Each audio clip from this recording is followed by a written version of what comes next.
हेल' लोगोफोर, बे समाव नोंथांमोननो फुंनि समाव माखासे रादाबफोर जथायनानै लाबोदों आरो बे रादाबफोराव नोंथांमोना मोननाय जागोन आरो बेफोरो मा नोंथांमोना जोबजासिम नायलांनो हागोन आरो नायनायनि उनावहाय नोंथांमोना बेखौ नायफामनो गोसो दंबावोबा बेखौ डिसक्रिपसनाव लिंक दं, बेयाव थांनानै नायनो हानाय जागोन।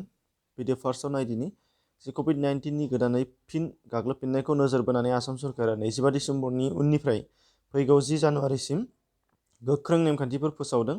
बेफोरनि गेजेराव 50 साननि खमाव गेदारिं जानाय, गारि मटर बायदि हान्थिनाय एबा ज' जानाय थुबुरफोराव 50% थानो हानाय आरो समाजारि जानथाय फालिनाय, सेनिटाइजार आरो मास्क बाहायनाय बायदिफोरखौ बिथांमोना गोनाङै मख'ना होनाय जादों। बेखौ नोंथांमोना स्क्रिनशटआवबो नायना लानो हानाय जागोन। बेखौ बेनिफ्राय नुगोन नाम्बार 2 हिसाबै जे पिकनिक एबा लावखार ओंखाम जानो थांनायाव दैमायाव गोग्लैनानै सासे लाइमोननि जिउ गोमानांदों होनदों आरो खौरांनि बादिब्ला दैयाव गोमानायखौ मोनफिननाय समाव हिन्जावसाया जिउ गैलामोन। हिन्जावसाखौ धुकुवाखानानि 1 नं बान्थौ गामिनि आकांक्षा गगৈ आरो थाखो 10 नि फरायसामोन होननानै मिथिनाय जादों। दा बेजोंनो जोङो गोबां सोलोंनो गोनां दङ, मानो होनोबा बेयाव जोंनि जेनाखि दानि गोदान बोसोर आरो गोजाम बोसोरनि लावखार ओंखाम जानाय, दा बेयाव जोङो गोबाङानो हुसियार जानो रोङा, बेखायनो बेखौ नोंथांमोननि सिगाङाव दिन्थिफानाय जादों। नाम्बार 3 हिसाबै बाहाय दङ आसामनि थाखाय गाहामदि फैगौ सप्तानिफ्राय कभिड-19 भेक्सिन एबा टिकाखौ होनाय जाजेनगोन होनदों आरो बेखौ आनजाद नायनो थाखाय होजेननाय जागोन होनदों आरो बे आनजाद नायनायखौ खौरांनि बादिब्ला 28 आरो 29 डिसेम्बरखालि नलबारि आरो सनितपुर जिल्लायाव खालामनाय जागोन होनदों, जायखौ भेक्सिन ड्राइ रान होननानैबो बुंनाय जादों। बेनिफ्राय दङ नाम्बार 4आव जे आसामनि हादोरसा कंग्रेस आफादनि MLA अजन्ता नेउगखौ आफादनिफ्राय एरख'नाय जाबाय होनदों आरो फारसेथिं खौरांनि बादिब्ला बिथाङा गावबो आफादखौ नागारखाबाय आरो 95 नं गलाघाट बियाबनिफ्राय MLA बिबानखौबो बिथाङा एंगारबाय होनदों।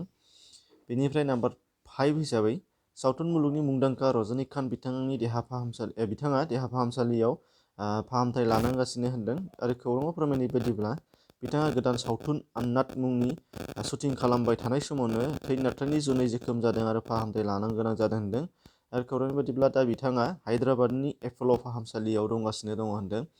नाम्बार 6 हिसाबै दङ अखिल हिन्दी भाषी बिकास परिषदआ BTCनि गोदान सरकारारि गिबि मन्थ्रि सनवाल बिथांखौ BTCआव हिन्दी भाषीफोरनिफ्राय सासे नमिनेटेड MCLA थिसननांगौ होननानै खौरांगिरि मेलनि गेजेरजों दाबि खालामबावदों।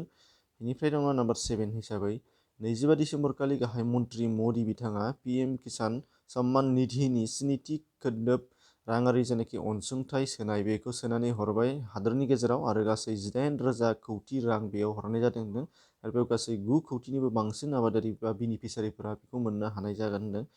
बेनिफ्राय नाम्बार 8 हिसाबै दङ जे BTC सरकार गोदान दानायनि सिगां सरकार दानाय मोनथामबो हानजानि बिजाथिफोरखौ मेघालयआव लांनाय जादोंमोन आरो बेयाव खौरांगिरिनि सोंथियाव गोदान बुंथिगिरि कातिराम बर' बिथाङा बुङोदि बिथांमोनहा माखासे सरकारि बिथांखिफोरखौसो नायनो थांदोंमोन आरो दावबायना नायनानै BTRआवबो बैफोरबादि बिथांखिफोरखौ मावफुंनो थाखाय बिथांमोनहा थाग थियारि जानानै फैदों होनदों।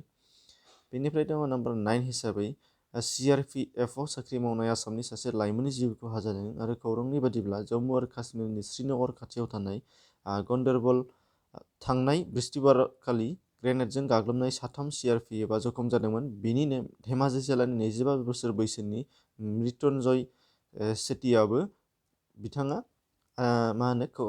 देहा फाहामसालियाव थानाय समाव जिउ गोमानो गोनां जाबाय होनदों। बिथांनि जिउमानि थाखाय सोरगोआव आरज गाबहरनाय थाबाय। दा बेखिनि एसेनोसै, गोजोन्थों।